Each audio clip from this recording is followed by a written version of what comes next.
एक गांव में एक बूढ़ी माई रहती थी। उसका जीवन सादा था, लेकिन उसकी श्रद्धा गहरी थी। वह रोज मिट्टी से छोटे छोटे गणेश जी बनाती और उनकी पूजा करती। जैसे ही दिन ढलता वह मिट्टी गल जाती, लेकिन उसकी आस्था कभी नहीं डगमगाती। एक दिन गांव में एक अमीर सेठ का मकान बन रहा था।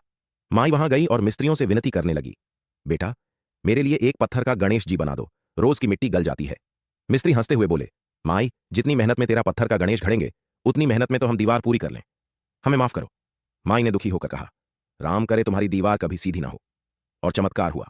जैसे माई ने कहा था, मिस्त्रियों की दीवार टेढ़ी हो गई। वे दिन भर दीवार बनाते, लेकिन हर बार वह गिर जाती। कोई समझ नहीं पा रहा था कि हो क्या रहा है। शाम को सेठ खुद मौके पर पहुंचा। उसने देखा सारा दिन गया और एक ईंट भी सही नहीं जुड़ पाई। क्या हुआ आज? उसने पूछा।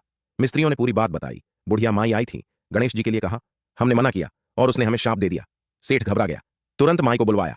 सेठ ने हाथ जोड़कर कहा, माई, तूने सच्चे मन से विनती की थी, हमसे गलती हुई, हम तुझे सोने का गणेश घड़वा देंगे, बस हमारी दीवार सीधी कर दो। माई मुस्कुराई और उसने गणपति जी का स्मरण किया।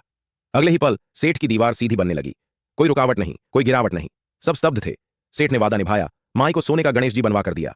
बुढ़िया ने आशीर्वाद दिया, जैसे तेरी दीवार सीधी हुई वैसे ही सबका काम सुलझे। सीख, सच्ची श्रद्धा, विनम्रता और आस्था में इतनी ताकत होती है कि वह असंभव को भी संभव बना देती है। अगर यह वीडियो पसंद आया तो गणेश जी के लिए चैनल को लाइक और सब्सक्राइब कर लेना।